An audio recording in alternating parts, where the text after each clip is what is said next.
मुंबई नाशिक आग्रा महामार्गावर प्रवाशांचे प्रचंड हाल होत असून वाहतूक व्यवस्था पूर्णपणे कोलमडली आहे। मुंडेगाव ते गोंदे परिसरात तब्बल 8 किलोमीटरपर्यंत वाहनांच्या लांबच लांब रांगा लागल्या आहेत। गेल्या 2 तासांपासून नाशिककडे जाणारी वाहतूक ठप्प असल्याने प्रवाशांमध्ये संतापाचे वातावरण आहे। या भीषण वाहतूक कोंडीचा फटका दुर्दैवाने रुग्णवाहिकेलाही बसला असून आपत्कालीन स्थितीत रुग्ण अडकून पडण्याचे पाहायला मिळाले। महामार्गावर सध्या मोठ्या प्रमाणावर रस्त्याची कामे सुरू आहेत, मात्र नियोजनाचा अभाव असल्याने ही कोंडी निर्माण झाली आहे।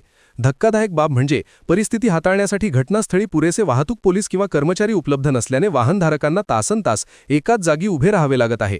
प्रशासनाच्या या दिरंगाईमुळे प्रवाशांकडून तीव्र संताप व्यक्त केला जात आहे।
बस